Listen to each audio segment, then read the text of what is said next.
Œuvre de Maria Valtorta, tome 3, chapitre 15, intitulé À Césarée, guérison d'une petite fille romaine et altercation sur les contacts avec les païens. Vision du 5 mai 1945. Jésus dit Petit Jean, viens avec moi.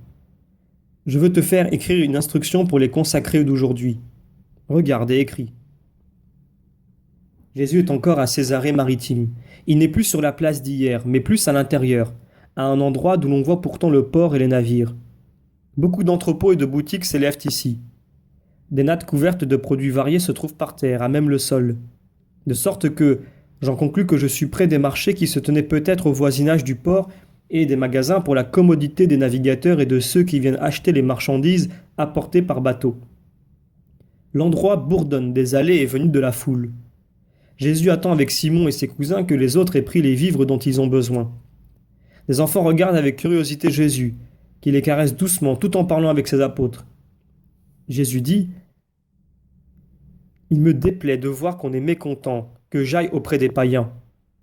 Mais je ne peux faire autre chose que mon devoir et être bon avec tout le monde. Efforcez-vous d'être bon, au moins vous trois et Jean. Les autres vous suivront par imitation. Mais comment faire pour être bon avec tout le monde? Ces gens nous méprisent, nous oppriment, ne nous comprennent pas, en plein de vices, dit Jacques, fils d'Alphée, en s'excusant. Comment faire? Tu es content d'être né d'Alphée et de Marie? Oui, bien sûr. Pourquoi me demandes-tu cela? Et si Dieu t'avait interrogé avant ta conception, aurais-tu voulu naître d'eux? Mais oui, je ne comprends pas. Et si au contraire tu étais né d'un païen, qu'est-ce que tu aurais dit en t'entendant accuser d'avoir voulu naître d'un païen? J'aurais dit, je n'en suis pas responsable. Je suis né de lui, mais j'aurais pu naître d'un autre. J'aurais dit, il n'est pas juste de m'accuser, si je ne fais pas de mal, pourquoi me haïssez-vous? Tu l'as dit. Eux aussi, que vous méprisez en tant que païens, peuvent dire la même chose. Tu n'as pas de mérite à être né d'Alphée, qui est un vrai juif. Tu dois seulement remercier l'Éternel parce qu'il t'a fait un grand don et par reconnaissance et humilité, chercher à amener au vrai Dieu ceux qui ne l'ont pas reçu. Il faut être bon. Il est difficile d'aimer ceux qu'on ne connaît pas. Non, regarde. Toi, petit, viens ici. Un garçon d'environ 8 ans qui jouait dans un coin avec deux autres camarades s'approche. C'est un garçon robuste, aux cheveux noirs alors que son teint est très blanc.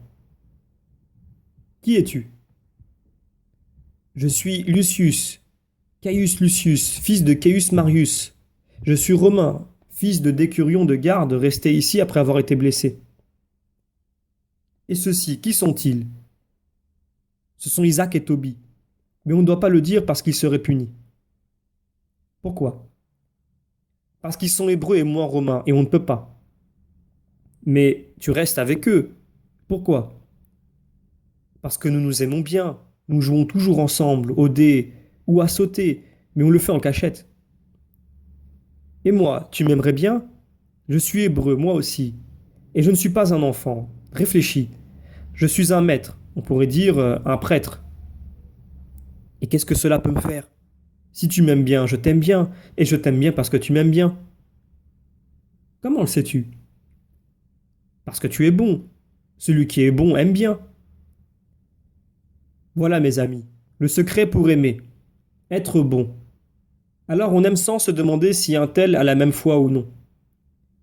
Et Jésus, tenant par la main le petit Caius Lucius, s'en va distribuer quelques caresses aux enfants hébreux qui, apeurés, se sont cachés derrière une porte cochère. Il leur dit Les enfants bons sont des anges. Les anges ont une seule patrie, le paradis. Ils ont une seule religion, celle du Dieu unique. Ils ont un seul temple, le cœur de Dieu. Aimez-vous bien comme des anges, toujours. Mais si on nous voit, on nous frappe. Jésus hoche tristement la tête sans répondre. Une femme grande et plantureuse appelle Lucius qui quitte Jésus en s'écriant Maman. Et il lance à la femme J'ai un grand ami, tu sais. C'est un maître. Au lieu de s'éloigner avec son fils, la femme vient vers Jésus et l'interroge. Salut, C'est toi, l'homme de Galilée, qui parlait hier au port? Oui, c'est moi. Alors attends-moi là, je reviens tout de suite. Et elle s'en va avec l'enfant. Entre-temps, les autres apôtres sont arrivés, sauf Matthieu et Jean. Ils demandent: Qui était-ce? Une Romaine, je crois, répondent Simon et les autres. Et que voulait-elle? Elle nous a dit d'attendre ici. Nous n'allons pas tarder à le savoir. Cependant, des gens se sont approchés et attendent avec curiosité. La femme revient avec d'autres Romains. Tu es donc le maître? Interroge un homme qui semble être le serviteur d'une maison riche. Après confirmation, il demande: Cela t'ennuierait-il de guérir la petite fille d'une amie de Claudia? L'enfant est mourante car elle s'étouffe et le médecin ne sait pas de quoi elle meurt. Hier soir, elle était en bonne santé. Ce matin, elle est à l'agonie. Allons-y. Ils font quelques pas dans une rue qui mène à l'endroit où ils étaient hier et arrivent au portail grand ouvert d'une maison habitée, semble-t-il, par des Romains. Attends un moment. L'homme entre rapidement et revient aussitôt en disant: Viens. Mais avant même que Jésus puisse entrer, une jeune femme d'aspect distingué, mais visiblement en désespoir, en sort. Elle tient dans les bras une petite fille de quelques mois qui s'abandonne, livide comme un noyé. À mon avis, elle a une diphtérie aiguë et est sur le point de mourir. La femme se réfugie sur la poitrine de Jésus, comme un naufragé sur un écueil. Ses pleurs sont telles qu'elle ne peut parler. Jésus prend l'enfant, qui a de petits mouvements convulsifs dans ses menottes cireuses, aux ongles déjà violets. Il la lève. Sa petite tête pense en force, en arrière. Sa mère, sans montrer le moindre orgueil d'une Romaine devant un Hébreu, s'est laissée glisser dans la poussière aux pieds de Jésus et elle sanglote, le visage levé, les cheveux à moitié dénoués, les bras tendus, agrippés aux vêtements et au manteau de Jésus. Derrière et autour d'eux, des Romains de la maison et des Hébreux de la ville regardent. Jésus mouille son index droit avec de la salive, le glisse dans la petite bouche haletante et l'enfonce profondément. La fillette se débat et devient encore plus noire. Sa mère crie: Non, non, et semble se tordre sous un couteau qui la transperce. Les gens retiennent leur souffle. Mais le doigt de Jésus sort avec un amas de membranes purulentes. La fillette ne se débat plus et après avoir versé quelques larmes, se calme avec un sourire innocent, agitant ses menottes et remuant les lèvres comme un oiseau qui pépie en battant des ailes dans l'attente de la becquer. Prends la femme, donne-lui ton lait, elle est guérie. La mère est tellement abasourdie qu'elle prend la petite et, restant comme elle est dans la poussière, elle l'embrasse, la caresse, lui donne le sein, folle, oublieuse de tout ce qui n'est pas sa petite fille. Un Romain demande à Jésus: Mais comment as-tu pu? Je suis le médecin du proconsul et je suis savant. J'ai essayé d'enlever l'obstacle, mais il était vraiment trop enfoncé. Et toi, juste comme ça, tu es savant, mais tu n'as pas le vrai Dieu avec toi. Qu'il en soit béni. Adieu. Jésus fait mine de s'éloigner. À ce moment, un petit groupe de Juifs éprouve le besoin d'intervenir. Comment t'es-tu permis d'aborder des étrangers? Ils sont corrompus, impurs, et quiconque les approche devient comme eux. Jésus les regarde. Ils sont trois. Fixement, avec sévérité, puis il parle. N'es-tu pas âgé, l'homme d'Azote venu ici au mois de Tisri dernier pour chercher à conclure des affaires avec un marchand qui réside près des fondations de la vieille source? Et toi, n'es-tu pas Joseph de Rama, venu ici pour consulter le médecin romain, et comme on sait pourquoi? Alors, vous ne vous croyez pas impur? Le médecin n'est jamais un étranger, il soigne le corps et le corps est le même pour tous. L'âme aussi, et même plus que le corps. Du reste, qu'est-ce que j'ai soigné? Le corps innocent d'une enfant, et c'est de la même manière que j'espère guérir les âmes des étrangers qui, elles, ne sont pas innocentes. Comme médecin et comme messie, je peux donc aborder n'importe qui. Non, tu ne le peux pas. Non? Âgé? Et toi, pourquoi fais-tu des affaires avec un marchand romain? Nos seuls contacts, ce sont la marchandise et l'argent. Et sous prétexte que tu ne touches pas sa chair, mais seulement ce que sa main a touché, tu penses ne pas te contaminer? Ah, Homme aveugle et cruel, écoutez tous. Dans le livre du prophète, dont cet homme porte justement le nom, il est dit: Demande donc au prêtre une décision en ces termes. Si un homme porte de la chair sanctifiée dans le pan de son vêtement, et touche avec son vêtement du pain, un mets, du vin, de l'huile et toutes sortes d'aliments, cela deviendra-t-il saint? Et les prêtres ont répondu non. Alors Agé dit: Si quelqu'un rendu impur par un cadavre touche à tout cela, cela deviendra-t-il impur? Et les prêtres ont répondu oui.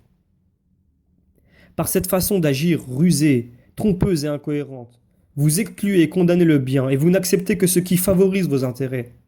Alors vous n'avez plus de mépris ni goût, ni dégoût. C'est pour vous éviter un dommage personnel que vous décidez si telle chose est impure ou rend impure et si telle autre ne l'est pas. Vous êtes des bouches mensongères, car si, d'après vous, ce qui est sanctifié au contact d'une chair sainte ou une chose sainte ne sanctifie pas ce qu'il touche, comment pouvez-vous professer que ce qui a touché une chose impure puisse rendre impur ce qu'il touche? Vous ne comprenez pas que vous vous contredisez, ministre menteur d'une loi de vérité, qui en tirez parti en la tordant comme une corde, à seule fin d'en sortir quelque chose qui serve vos intérêts.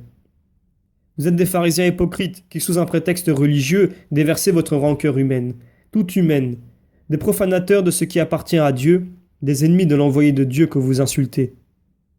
En vérité, je vous dis que chacun de vos actes, chacune de vos conclusions, chacune de vos démarches est mue par tout un mécanisme astucieux auquel servent de roue, de ressort, de poids et de tyran vos égoïsmes, vos passions, vos manques de sincérité, vos haines, votre soif de domination, vos envies. C'est honteux, avide, tremblant de peur, haineux. Vous vivez dans la peur orgueilleuse qu'un autre vous soit supérieur, même s'il n'est pas de votre caste. Et vous méritez alors d'être comme celui qui vous inspire la peur et la colère. Comme le dit Agé, d'un tas de 20 boisseaux, vous en faites un de 10, et d'un tas de 50 barils, vous en faites un de 20, pour empocher la différence, alors que, pour l'exemple à donner à l'homme et pour l'amour de Dieu, vous ne devriez rien enlever au tas de boisseaux et au tas de barils, mais y ajouter une part de vos biens pour ceux qui ont faim.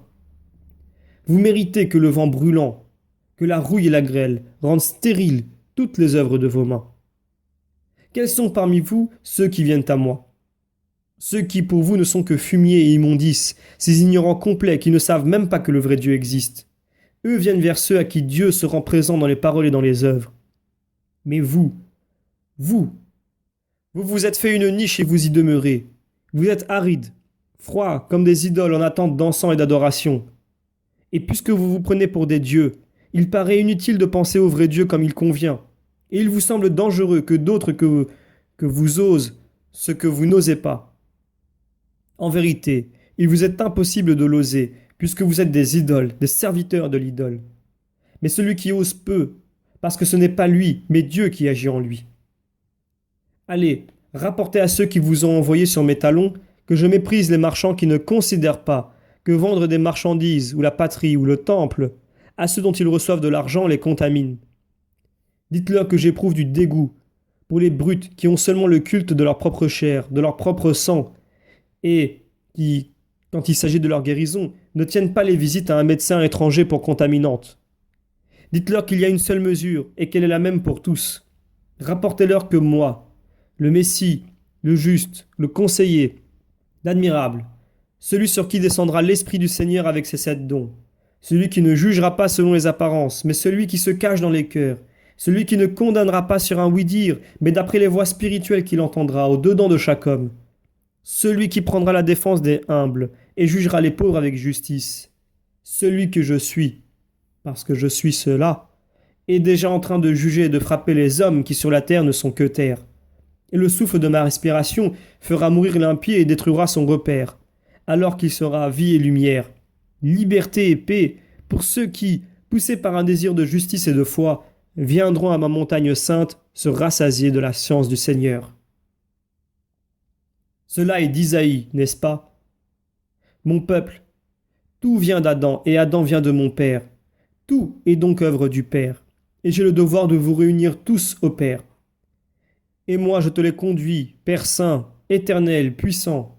Je t'amène tes fils errants après les avoir rassemblés, en les appelant d'une voix pleine d'amour, en les rassemblant sous mon bâton de berger, semblable à celui que Moïse éleva contre les serpents, dont la morsure était mortelle, pour que tu aies ton royaume et ton peuple, et que je ne fais pas de différence entre les hommes, parce qu'au fond de chaque vivant, je vois un point plus brillant que le feu, l'âme, une étincelle qui vient de toi, éternelle splendeur. Ô mon éternel désir, ô mon inlassable volonté, c'est cela que je veux, c'est de cela que je brûle. Une terre qui tout entière chante ton nom, une humanité qui t'appelle Père, une rédemption qui les sauve tous, une volonté fortifiée qui les rend tous soumis à ta volonté, un triomphe éternel qui remplisse le paradis d'un hosanna sans fin. Ô multitude des cieux, voici que je vois le sourire de Dieu, et cela est une compensation pour toute la dureté des hommes. Les trois hommes se sont enfouis sous la grêle des reproches. Tous les autres, Romains ou Hébreux, sont restés bouche bée. La femme romaine, avec la petite fille rassasiée de lait, qui dort tranquillement sur le sein de sa mère, est restée là où elle était, presque aux pieds de Jésus, et elle pleure de joie maternelle et d'émotion spirituelle. Un grand nombre pleure à la conclusion irrésistible de Jésus qui paraît flamboyer dans son extase. Baissant les yeux et son esprit du ciel sur la terre, Jésus voit la foule, voit la mer, et, en passant après un geste d'adieu à tous, il effleure de la main la jeune Romaine comme pour la bénir de sa foi. Et il s'en va avec ses disciples pendant que les gens, encore sous le coup de l'émotion, restent sur place. La jeune Romaine, si ce n'est pas une ressemblance fortuite, est l'une des celles qui étaient avec Jeanne, femme de Couza, sur le chemin du calvaire. Comme personne n'a dit son nom, je n'en suis pas sûr.